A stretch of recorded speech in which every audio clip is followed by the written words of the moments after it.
Alright, welcome to this video where we're talking about the secrets to success in Kindle Direct Publishing, KDP Publishing. Okay, so the number one secret is follow the money. Okay, there's no need reinventing the wheel. Okay, that's just truth. The secret to making money from Kindle Publishing is following the books that are already selling and doing yours. That's simple. There's no need trying to reinvent the wheel now. This is why most Nigerian authors don't make money. Okay, they go to Amazon and they will start publishing the books they have written. The point is, you will not make money because if that book doesn't fall under a market where the people abroad are buying books, you will not get any sale. For example, somebody goes to Amazon and publishes Uncle Fenga Goes to School. Uncle Fenga Goes to School is not a topic that the people abroad are buying. Okay, now before I even continue, you need to understand this. Kindle Direct Publishing, you are not publishing for Nigerians, you are not publishing for Africans. We are publishing for people living in the US, and probably for people living in Europe, Asia, Canada, US, UK. Those are the places you are publishing for. Okay, so forget about everything you know in Nigeria about the books you want to write. Okay, so leave that for Nigerian audience, but when it comes to Kindle publishing, we are publishing for people outside Africa. Okay, so you have to align your book. So if you have a book already, you have to first start from research to know the types of book people are reading that is related to the books you have written already. Then you now put your book under that market that is already making money. That's just the secret to it. So if you can't do that, if you just bought this course based on, oh, you want to make money from Kindle Direct Publishing, number one rule is to follow the money. Don't try to reinvent the wheel. Just do books that are already selling. Do books on topics that are already selling, on topics that people are paying for already. Now, the second job that you have is to do a better job than your competitors. Okay, so what do I mean by doing a better job than your competitors? So if I'm going to write a book on how to make money, right? If I go to Amazon and I see, okay, these are all the books these are all the authors that are written on how to make money, and I see all the books. What I need to do is go into their page, the book page, and see the negative reviews that people are giving them. Then I'll jot them down. All right, so that when I'm creating that table of content, I will also add those negative reviews. What they didn't do well in their book, I'm going to address it in my own book, so that I can do a better book than what they have created. Then I will also state it in my description that, oh, all the challenges, these challenges has been fixed in this book. I wrote about case. For example, if they said you didn't write about how to drink table water, if an author didn't write about how to drink table water, that was one of the bad reviews they gave them.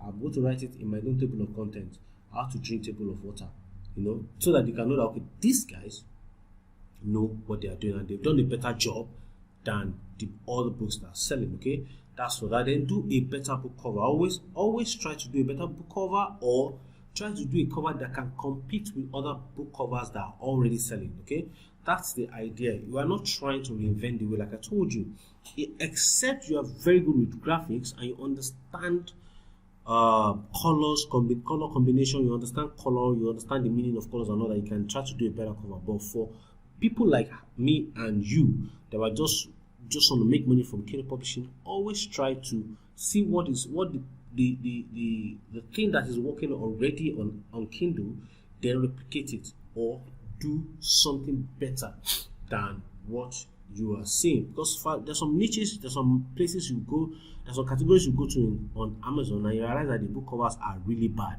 and these books are selling. So that's to tell you that you should do one better than those people.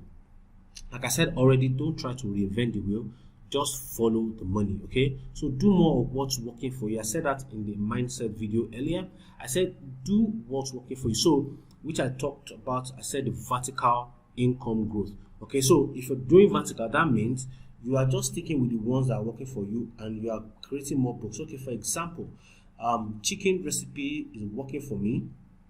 I'll create more books on chicken recipes. Okay, so if I have one book of chicken recipe that's selling for me and has been selling for months, I can create another book on chicken recipe and continue to make more money from that chicken recipes. Okay, and I can even have 5-10 books on same recipe. So the good thing is, if I have a book on chicken recipe that's selling for me, and I create the second one, and that one is still selling, I create the third one is selling, that means I've discovered a gold mine that I need to keep milking till it dries up. Okay, so that's the technique for vertical growth. Okay, do more of what is working for you. So for example, why I'm telling you this is because over the years I've realized that sometimes I give people the exact keyword that is working for me. They create their own book and it's not selling for them, but they create something else. They create something else that's not even selling for me and it's selling for them. Okay, so that's the idea. That's the approach to why I decided to teach you doing more of what is working for you. Okay, so if you do that, then you see that you will have increased your income.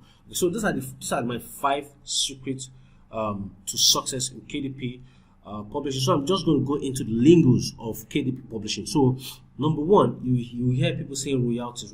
Royalties is the percentage that Amazon pays you after they have removed your own cost of sending that book or selling that book on your behalf. Okay, so there are 2 types of royalties. So if you price your book less than $2, Amazon will take 70% of the money and give you 30%. But if you price your book more than $2, then Amazon will pay you 70% and they will take 30%. So in short, always price your book more than 2. For me, I never price any of my book less than 2.9, and that's for Kindle version. For paperback version, I hardly price my book anything under 6.99. Okay, now that's not a rule. The way I decide my pricing, we'll talk about pricing later, but for rule of thumb, what I ever do is I never price my book less than 2.99 for Kindle, and I never price my book paperback for less than 6.99. Now, what is Kindle? Kindle is a digital version of your book, the one that people can read on their Kindle device, on their phone, on their laptop. You call it ebook. A lot of people call it ebook, but it's just the electronic version of Amazon's book. That is what is called Kindle. The paperback is the physical copy. That is the printed copy of your book that you have uploaded on Amazon. Okay, that's the one that they will ship to them. So what's the difference between paperback and hardcover?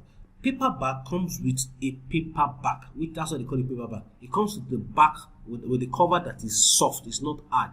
And hardcover comes with the one that is hard. The ones like diaries and ledger books and all that. Those ones that have all those books that you see that they are back, the cover is hard one, so that the hard covers and the paperback are the ones that their cover is light. Okay, that's paperback. Okay, so that's the difference between Kindle, paperback, and hardcover. So you can go ahead and create all these types. For me, as at the time of recording this, I only publish my books in the Kindle and paperback version. Okay, because hardcover is not all books that you can publish in hardcover. Okay, not all books. Not a lot of books want to read hardcover. If you're publishing how-tos and you're publishing big books, yes, you can publish hardcovers. What I mean by big books is probably your book is over 30,000 words, which you can publish them in hardcover. But if it's just 10,000 words, which is what I always shoot for, between 8,000 to 10,000 words for my paperback, they are good to go. For hardcover, when it's over 20,000, let's say 20,000, 30,000, because 20,000 words is going to be around over 100 pages, so you can do hardcover. But basically, hardcover is good for diaries, record books, log books, and all that. Okay, there's some journals or some notebooks. Those are types of books you can create your hardcover for. Okay, so print on demand. Now, every paperback or hardcover is actually a print on demand. This is what this means. Amazon will not print your book and store it in their warehouse. That's not what they do. They only print your book when you record a sale on their platform. So if somebody goes to your book and likes it and buys it, that is when Amazon will print it either in paperback if that's the version they bought, or the hardcover if that's the version they bought. So whatever version they bought, Amazon will print it on your behalf and ship it to that buyer on your behalf. Then all you just need to see is check your account and you see that you have earned money. Okay, so that's the meaning of print on demand pertaining to book publishing. Okay, So that's to tell you that one, there's nothing called print on demand when it's Kindle version. Okay, Kindle version is just a digital electronic book of, or a copy of your book. So there's nothing print on demand. But when it comes to paperback and hardcover, Amazon will print it on demand. That's on part the time anybody buys your book. That's when Amazon will now print it, then ship to the person. Okay. So that's to sort the question of, oh, how do I get my book to the customer that buys my book? Amazon handles all that. Okay. So dimension is basically the length and breadth of your book. Okay, that's basically what dimension is. There's no big deal to that. It's just the length and breadth of your book. Then BSR is the bestseller rank. Okay, BSR is the bestseller rank. That's every product on Amazon has a rank. Okay, and the best sold, it's called the Amazon BSR. ABSR. You always see it on the book. I'm going to get to that. I'm going to show you practically so that you can see what I'm talking about. Then the keywords are what people search for. Okay, when people go to Amazon, what they search for, that's what we call keywords. So if I go to Amazon and type how to make money online, that's a keyword. Okay, but there are two types of keyword. One is searchable keywords, which, for example, somebody can go to online and search how to make money online, or how to make love better, or how to start a business. Those are brandable. Those are searched keywords. People can just wake up and decide, okay, I want to read about this topic, then search it. But branded keywords are keywords that are either created by the author or by the publisher. Okay, and they are not common keywords. They are not common. Okay, they are branded keywords are branded. They are the ones that have been branded by the author or the publisher. Okay, for example, if you go ahead and publish a book on Harry Potter, anybody that goes to Amazon to type Harry Potter knows the brand, and that is why they are searching it. And if you create a book on that, you have infringed on people's copyright, and that can get your account shut down. Okay, so I have had one of my accounts shut down. Okay, as a matter of fact, recently one of my accounts was shut down because I published a book. As a matter of fact, this keyword, I realized that I saw a lot of books that was selling, and I'm like, okay, why is this book selling? Then this is just a normal keyword. I didn't even bother to check it. I just published on it. Then boom, I had a warning, and they said, oh, this book has been copyrighted. Then I told them, oh, I'm sorry. They will send you an email and say, oh, sorry, they did this, and I replied them, and they released the account. Okay, so, and as a matter of fact, some of my accounts I didn't get them back. So that's why I just quickly needed to explain to you what the search keyword is and a branded keyword. Harry Potter is a branded keyword. Okay, so if you see now, how do you know branded keywords even when they are searchable? If you see that they are reoccurring in lots of books that are selling. For example, one of the keyword that got one of my accounts shut down is called missing manual. If you go to Amazon, let's quickly go to Amazon. Let's quickly go to Amazon. Okay. So let's go to Amazon so that I can see what I'm talking about. So, all right. So this is Amazon bestsellers rank. So let's go to this keyword and let's go to this book. Okay, reminder of him. Reminders of him. Nobody will just come to Amazon and type reminder of him if this person is not looking for this novel. All right. So I would rather stay away from it. But now look at it. This reminder of him is still a regular keyword. So I'll tell you how to know if this word has been copyrighted. But let me quickly show you what I was talking about. Missing manual. Let me see if any of those books. Okay, you see that? Okay, now the missing manual JavaScript is selling well. You see, your money, the missing manual, quick book, missing manual. You see, they have a lot of books on this missing manual. That was the keyword I used because I realized that all these books were doing well. So, okay, iPhone missing manual, everything. See, selling, picking up some copies. Even though this book is since 2018, it's still selling. Okay, so I realized, oh wow, maybe I could actually make money from it, and I did it. I made money from it, but Amazon shut me down. So this is 2019. You can see Missing Manual still selling.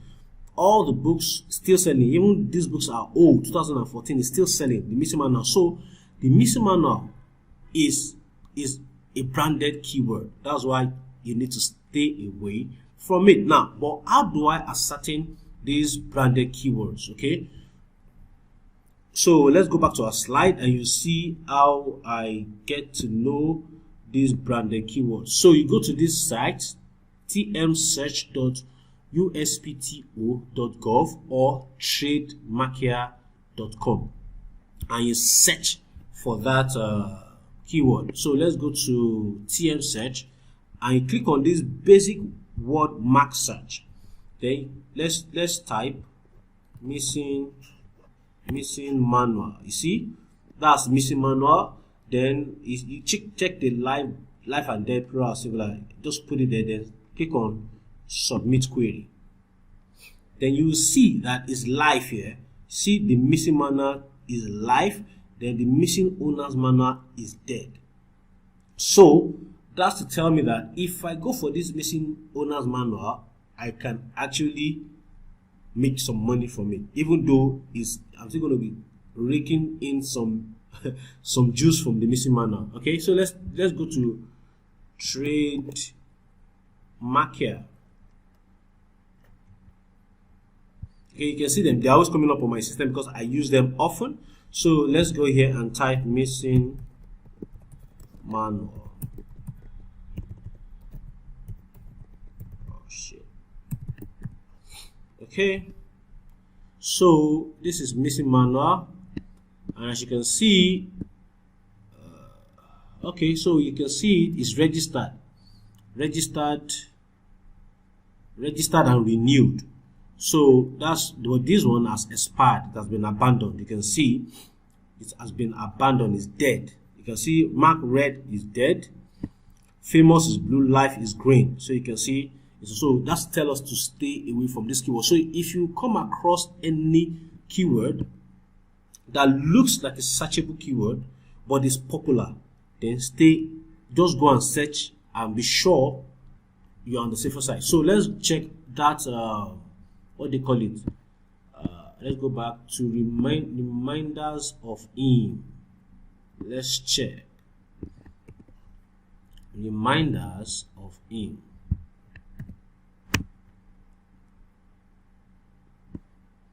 So doesn't have, it's not registered. The reminder of PIM trademark might be available. So let's double check from TM search, because this is actually this TM search is actually owned by US government. So that's why I like to always confirm. Okay, so no record were found. So that means you can use, if you have a book that this keyword is useful to, you can actually use the keyword. Okay, so that's it. So when I was talking about the lingo, which is called the BSR, so let me quickly show you what I mean by BSR. So the BSR is this. This is the BSR. Sorry. Okay, so you see this book is ranked #1 on Amazon. That is the bestseller rank. That's what they call the BSR. So I'm going to show you, we're going to talk about what BSR is and how it applies to you when you're doing your research. Okay, so that's what BSR is.